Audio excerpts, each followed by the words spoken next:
महाराष्ट्र ही संत मंतांची आणि राष्ट्रपुरुषांची भूमी म्हणून ओळखली जाते व बीड जिल्हा हा नेता घडवणारी पावन भूमी म्हणून समजली जाते। त्या धर्तीवर बीड जिल्ह्यातील धारूर तालुक्यातील तेलगाव या नगरीचे अत्यंत शांत संयमी पाण्यासारखा निखळ चेहरा म्हणून राजकीय सामाजिक क्षेत्रामध्ये अग्रेसर असणारे विठ्ठलजी जाधव एक ख्यातनाम व्यक्तिमत्व सर्वसामान्य गोरगरिबाचे आणि कष्टकऱ्यांचा हाकेला ओ मनुष्याने धावून येत असल्यामुळे त्यांच्या हातून चांगले कार्य घडत आहे आणि पाण्यासारखा नितळ चेहरा म्हणून या बीड जिल्ह्याच्या भूमीवर धारूर तालुक्याच्या धर्तीवर राजे शिव छत्रपती शिवाजी महाराजांच्या पावन भूमीत असणाऱ्या तेलगाव या नगरीमध्ये नेहमी सतत सामाजिक राजकीय कार्य करत असताना आपल्या हातून कोणाचे चांगले नाही झाले तरी वाईट होणार नाही याची काळजी विठ्ठल जाधव घेत असल्यामुळे एक नामवंत व्यक्तिमत्व म्हणून ह्या धारूर तालुक्यामध्ये उदयास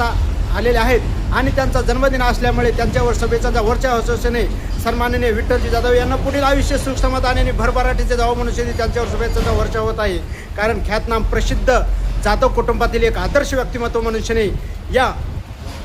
धारूर तालुक्याच्या पटलावर विठ्ठलरावजी जाधव यांच्याकडे पाहिजे जाते आणि आपल्या आईवडिलांनी कमावलेले माणुसकीचे सुधारित तेज ठेवून पुढे चालून आपल्या घराण्याचे नाव उज्ज्वल करण्यासाठी सर्वसामान्य 18 पगड जातींना बरोबर घेऊन चालणारे विठ्ठलजी जाधव असल्यामुळे या तेलगाव नगरीसह या पंचक्रोशीतील शेतील आणि धारूर तालुक्यामध्ये आदर्श व्यक्तिमत्व म्हणून त्यांची ख्याती आहे। साहेबांना साहेब आपला न भूतो न भविष्य या बीड जिल्ह्याच्या पटलावर आणि धारूर तालुक्याच्या धर्तीवर एक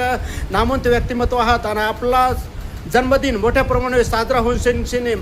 पुढारी नेते प्रतिष्ठित नागरिक तथा महंतांच्या माध्यमातून साजरा होत आहे आणि विशेष लाईव्ह दिवकरेच्या माध्यमातून आपली कर्मभूमी जन्मभूमी असणाऱ्या तेलगाव नगरीमध्येच आज आपला हे यथोचित जन्मदिन साजरा होत असल्यामुळे आपण काय सांगताय? तेलगावची जनता माझ्यावर प्रेम करते असंच जनतेत माझ्यावर प्रेम कायम राहावा एवढी अपेक्षा करतो। येथील जनता माझ्यासाठी पंढरपूरचे विठ्ठल असल्यामुळे भविष्यात देखील जनतेच्या माध्यमातून त्यांचे आशीर्वाद पाठीमागे राहून अशीच आमची प्रगती होऊन ज्या माझ्या जन्मदिनानिमित्त शुभेच्छा दिलेल्या आहेत त्या शुभेच्छाचा स्वीकार करू जनतेचे प्रेम माझ्यासाठी अस्मरणीय आहे अशी प्रक्रिया लाईव्ह दिवकरेला माहिती देताना जन्मदिन साजरा होत असणारे एक या बीड जिल्ह्याच्या भूमीवर आणि धारूर तालुक्याच्या धर्तीवर आदर्श व्यक्तिमत्व असणारे श्रीमान विठ्ठलजी जाधव लाईव्ह दिवकरला माहिती देताना बोलतात। पत्रकार बाबूराव तिडके, लाईव्ह दिवकरच बीड।